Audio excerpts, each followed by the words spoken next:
उमरगात खासदार ओमराजे निंबाळकर यांच्या सभेला मोठ्या प्रमाणात गर्दी.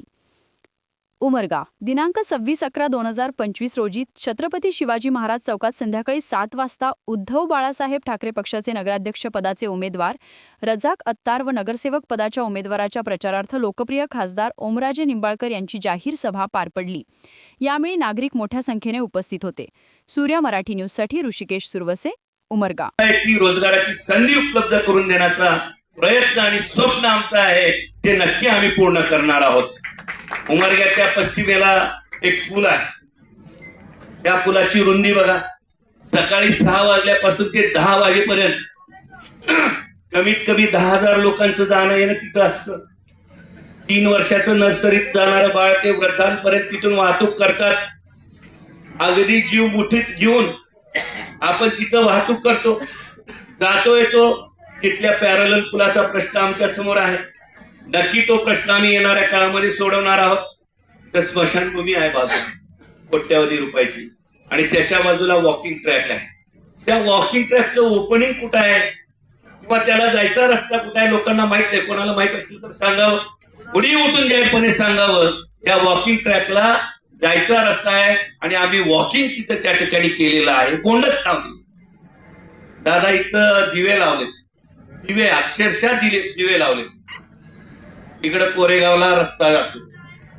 कोरेगाव रस्त्याला कोणाकोणाची घर आहेत त्यांनी हात वर करा. आहेत का घर? कोरेगाव जाणारा रस्ता मी पुढे सांगतो ऐका. जिथं वस्ती नाही तिथं ते दिवे मोठे मोठे किलोमीटर वर पर्यंत लांब वर लावले. इकडं त्या स्मशानभूमीच्या पलीकडे सुशोभीकरणाच्या नावाखाली अनेक दिवे लावले. आमचा डिग्गी रोड बघा, तो एकोंडी रोड बघा, पतंगे रोड बघा, तिथे कसले दिवे आहेत, किती दिवे आहेत. सुलतान शेठ आपण त्या डिग्गी रोडला राहतो, तिथं दिव्यांची व्यवस्था कशी आहे ते सांगा. याच दिव्यांचा उपयोग तिकडे केला असता तर तुम्ही खरे दिवे लावले असं आम्ही मानलं असतं, परंतु तुम्हाला खरे दिवे लावायची. कार्यकर्ते आज प्रामाणिक इमानदारीने या निवडणुकीत उभे आहेत. बांधवांनो, त्यांना विजय करायची ही निवडणूक आहे, त्यांच्यासाठी लढवायची ही निवडणूक आहे. मला आता खाली बसल्यावर अख्तर साहेबाबद्दल सांगत होते की लोकवाटा गोळा करायचा होता. सोपं काम नसतंय त्या काळात 90 लाख रुपये जमा करणे. एवढं सोपं नाही. मर्जीतला आमदार गुवाहाटीला गेला म्हणून लगेच टाईप करा. ती दुकानं फिरावे लागले असते. पान टपरी पासून चालू केलंय 100 रुपये मागायला, आणि हीच माणूस आहे ज्या माणसानं 90 लाख रुपये लोकवाटा गोळा केला आणि 3.5 कोटी रुपयाची पाणी पुरवठ्याची योजना या शहरासाठी राबवून दाखवली. ती योजना पूर्ण करण्याचा इतिहास मला सांगायचा आहे. मला रणधीर भाऊ खाली सांगत होते, काम चालू असतानाही माणूस वडापावावर राहिलाय रात्रंदिवस. दिवस रात्र ती पाईपलाईन पूर्ण करण्यासाठी झटलाय. दिवस रात्र ती पाणी पुरवठ्याची पाईपलाईन कशी चांगल्या पद्धतीने होईल याच्यासाठी प्रामाणिक प्रयत्न केले. काय कमी आहे नेमकं सांगा, काय कमी काय? इमानदारानं काम करायची मानसिकता आहे, शहराबद्दल आत्मीयता आहे. मला आपल्या सगळ्याला विचारायचंय, आता त्यांची जात मत टाकताना आडवी येणार आहे का? ओमराजेला जात आडवी आली का? ओमराजेला सगळ्यांनीच मत टाकलं ना? तर ओमराजे फक्त हिंदू आहे म्हणून फक्त हिंदूंनीच टाकलं? सगळ्यांनी टाकलं ना? का ओमराजे काढला? हो कशामुळे काढला? त्यांचे नाव नगरपालिकेत लावता येत नाही. मला हद्दवाढीचा प्रश्न माझ्या पहिल्याच मीटिंग मध्ये मी हद्दवाढीचा प्रस्ताव सादर करून त्याला मंजुरी मिळवली. 1913 साली 13 मे 1913 साली या उमरगा शहराची हद्दवाढ आपण करून घेतली. हद्दवाढ करीत असताना मला वाटत होतं की आपण हद्दवाढ एवढी मोठी का करतोय.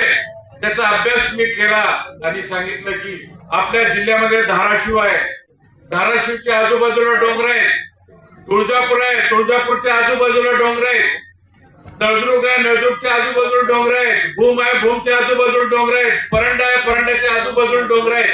परंतु उमरगा शहर धाराशिव जिल्ह्यातलं असं शहर आहे सगळीकडून सपाट आहे. आपल्याला विकास करायसाठी भरपूर जागा शिल्लक आहे. म्हणून आपण हद्दवाढीचा निर्णय घेतला. हद्दवाढीचा निर्णय घेतल्यानंतर एवढी मोठी हद्दवाढ आपण करून घेतली की लोकांच्या ज्या गरजा आहेत त्या पुढील 50 वर्ष आपल्याला 50 वर्ष लागतील ह्या पद्धतीने आपण हद्दवाढ करून घेतली. हद्दवाढ झाल्यानंतर आपण विकास आराखडा सादर केला. विकास आराखडा आपण सादर करताना आपल्या उमरग्याची तुलना आपण बाजूच्या निलंगा किंवा मुरुम किंवा नळदुर्ग किंवा इतर शहराबरोबर केलेली नाही. आपण विकास आराखडा सादर करताना आपण नवी मुंबई वाशीचा विचार केला, आपण चंदीगडचा विचार केला. कारण आपल्याला भरपूर जागा मोठी हद्द आहे. आपण भविष्यात उमरगा एक सुंदर शहर बनवावं यासाठी विकास आराखडा सादर करून आपण त्याला मंजूर करून घेतला. हे करत असताना 2.5 वर्षाच्या काळामध्ये नगराध्यक्ष पदाचा होता. त्या काळी भयानक असा दुष्काळ उमरगा शहरामध्ये पाण्यासाठी. महाराष्ट्रातील महत्त्वाच्या व ताज्या घडामोडी जाणून घेण्यासाठी आजच आमच्या सूर्या मराठी न्यूज चॅनलला सबस्क्राईब करा आणि बेल आयकॉन प्रेस करा.